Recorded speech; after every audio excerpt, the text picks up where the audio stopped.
Hello friends, my name is Irfan Murtaza. I'm delighted to be here at MUZEO, Museum and Cultural Center.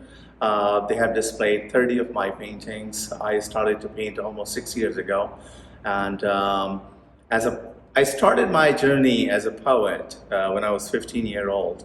I'm originally from Pakistan, came to the United States about 35 years ago. And within this period, I have published 5 poetry books.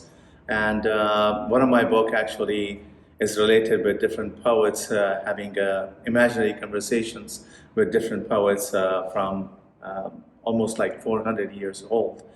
I accidentally started actually my journey for painting. There was a flower that I took a picture, and there was like some paint was sitting there, and I thought, well, I have some time, and just to kill time, I started painting the flower, and when people looked at it, it's like, wow, it looks good. So I thought maybe I could do that. So I went to Michael's store just to get more paint. And when I was searching for paint, I met a man with apron with paint on him. His name is Jack Knight. I asked him if he was a painter, and he said, well, he teaches there. So I joined him. Not realizing or not thinking that I will come this far. This is my 7th exhibition, solo exhibition, and I'm thankful to everybody that who came along and gave me the opportunity to share what I have painted. Because the subject that I have is mostly historical, especially from back home from Pakistan also, because there's too much history in that area.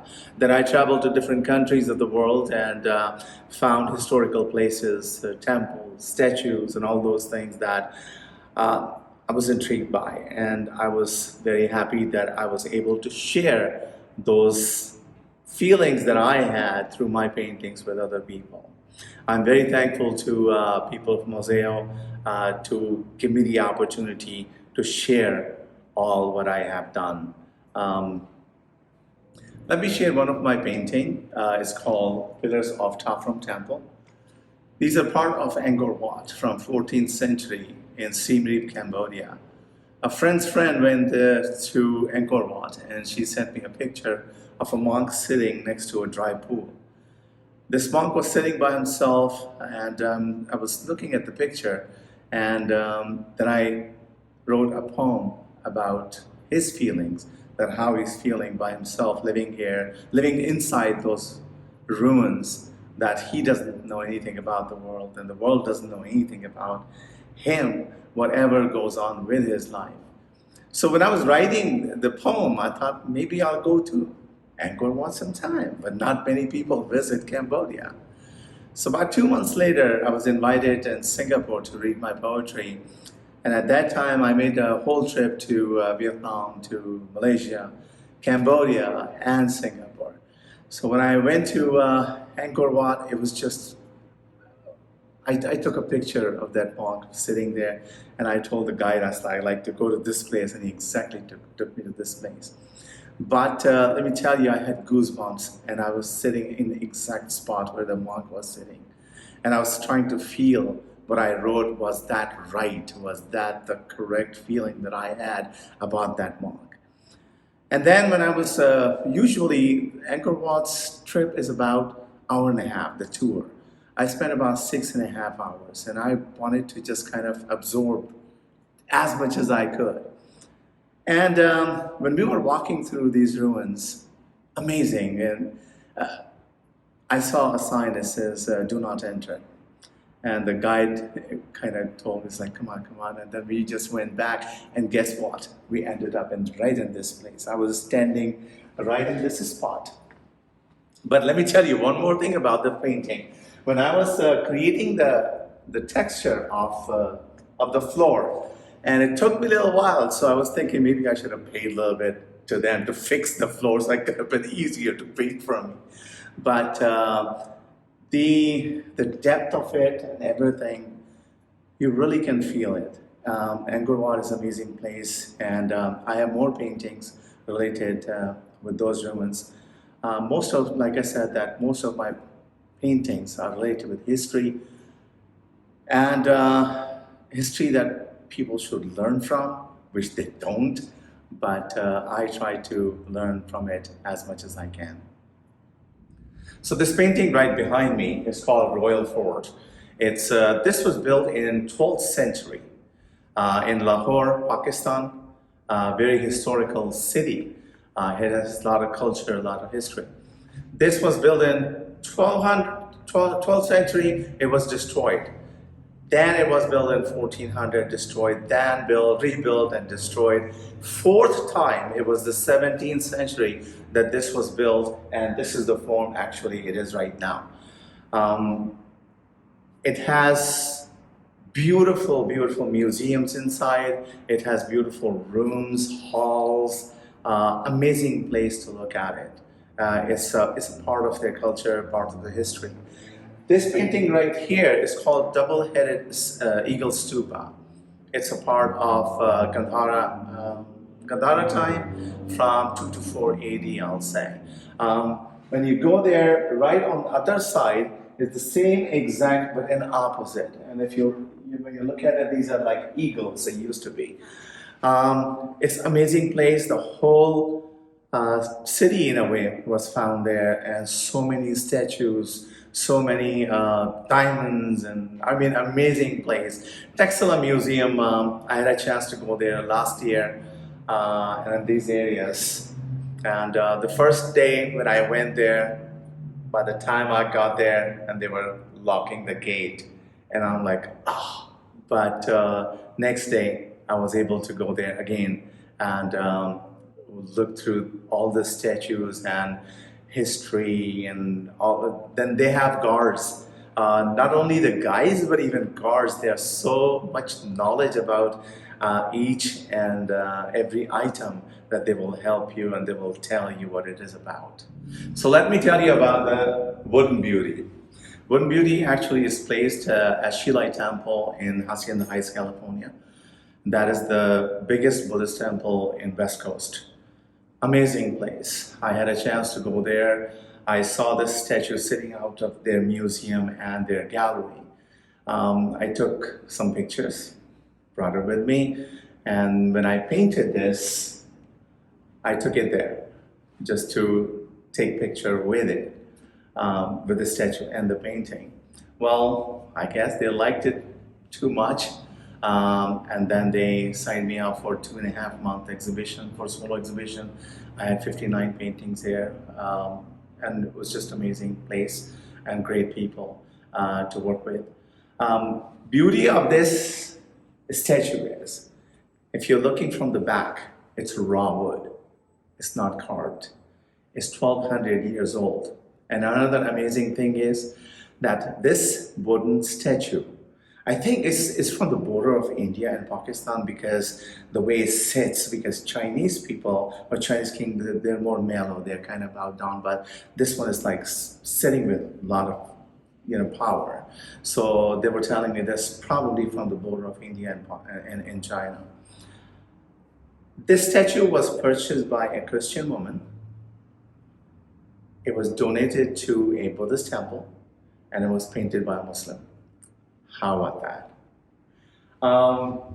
This one right here, smiley face of Bayon Temple. Another piece from Siem Reap, Cambodia. This king has something, I guess, because when you're looking at all these ruins, they have domes, kind of domes, and all 4 sides have his face carved, like he's watching over the city, and his smiley face all over the city. Any place you go, you will find this. And this Bayon Temple has so many ruins, so many places, and people. And I saw one more thing about Cambodia. I did not find any beggars. Even little kids, they will be coming to you and they'll be selling things. They don't take the money, they just sell things. So it's all tourist city. It's an amazing place. There's a floating village, there's a floating forest. Amazing place to go there, because when you are going, people living in water, they have like bamboos and wooden, and on top they have their houses built, and they have post offices on top of it, they have schools, and I saw kids just when you go in boats, people throw like bags of chips for kids and kids jump and get in the water. And then when you go through the floating forest, one of the most calm place. They have the boat stops and the small canoes that these ladies, they go through between all these trees. And for about an hour, you have nothing but quiet, a little bit water sound, and just breeze. It's just amazing and beautiful. These blocks that you're looking at, these are about this high and huge blocks. When I was there, I'm looking at they were constructing some of these or repairing, I'll say, and they were using cranes to lift these blocks. And I'm thinking, in 14th century, there were no cranes. How did they build? Just like you will see one of my painting about the pyramids also. Same thing. Now we realize that how and why, how it happened. There are mosques that I will show you that has 100 domes. It has no sound system, but the sound travels. So how people could do this. When we are coming to this painting right here, it's called Chief of Kandy with K. It's from Sri Lanka. These chiefs actually used to have 40 yards of cloth around them to look kind of big. However, they were still so humble. They used to be bare feet all the time, just to be close to earth. I found the actual statue about 2 months after when I painted this painting. The statue is about this big, and it's at LACMA, Los Angeles County Museum of Arts. Amazing statue when you've done something and when you see the actual stuff, that has very weird and very good feelings. When we come to Fasting Buddha, Fasting Buddha is also from Gandhara side, from Taxila, Pakistan, northern Pakistan area. And this is from 2 to 4 AD, and when Buddha went on fasting for about 47 days. And that's how his posture, and you can see this is his stomach, these are his ribs that were showing, and he was thinking, I guess, by his fasting he can cure the world, but that didn't happen. So then he started to preach. Amazing piece of art that was found in northern Pakistan. This is Shah Jahani Masjid. This mosque was built by the same king who built Taj Mahal in 1647. And it has 100 domes, no sound system. And when you walk through, the sound travels. When they call for prayers from one place, they don't use any speakers, they don't use any sound system, and the sound travels equally. Amazing place to watch, amazing place to go for. I would highly recommend, if you are ever in Pakistan, definitely go there. His son also built another mosque in city of Lahore, which is called Badshahi Masjid, which is also part of this collection that you will look at it. These places, when you go there, makes you think what kind of brain they had. How did they think? Symmetrical, mathematical, I mean, you name it. Everything was just so precise and amazing that these people could do at that time. So Irfan, tell us a little bit about the effect that you have. So the floor is glossy. It looks almost watery in the back. How did you do that? How I painted it? Mm-hmm. Okay. Most of the paintings that I have, like pillars are top from temple, and all these things, and including this, when you're looking at these shadows, not easy to do. Of course, it takes a little time. You have to be at the same angle, and you have to, I will say, you have to feel the way you're standing and how you're looking at it, because this floor actually is very shiny.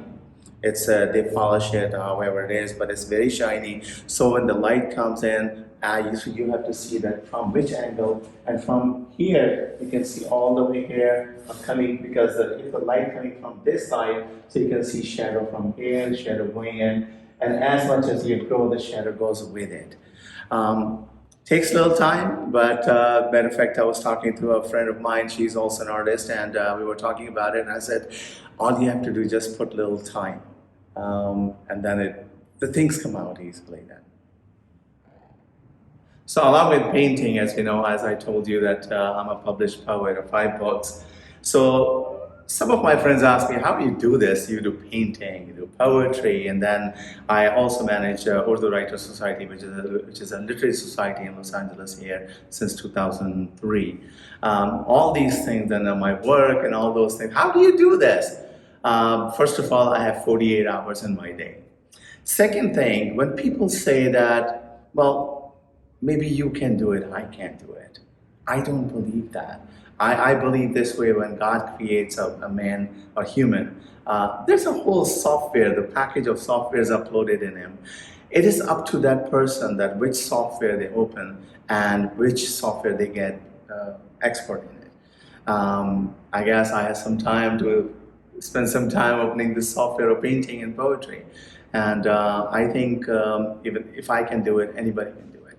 This painting right here, it is one of the oldest statue was found in southern Pakistan area. The whole city was found in Mohenjo-daro, and that is 5,000 years old. The whole city has straight streets, amazing drainage system for some reason. A team from the United States actually went to Pakistan just to learn how did they manage that drainage system 5,000 years ago. This actual statue is 6.5 inches tall. The painting is 40 inches by 30 inches. It's on canvas. We're just talking about the texture and how these cracks and everything. The texture that I came up with was, like those steel wool that you use for dishwashing and stuff. So the texture is from there. There are lots of things you can use for texture, not only like saran wrap or foil, like I said, steel wool, forks, knives, whatever. Matter of fact, I'm doing a lot of calligraphy on plates now, so a friend of mine called and said that, can I order 12 dinner plates, please? So things like this, but it has been a blessing of God for me, that He has given me whatever He has, whatever He thought was from me. A lot of time people say, oh man, I didn't know that I was able to do this, or I was able to get this. No, you were able to get this. That's why God gave to you. So I really appreciate your time, and I hope that you enjoy all these paintings. If you guys have any questions, please contact me.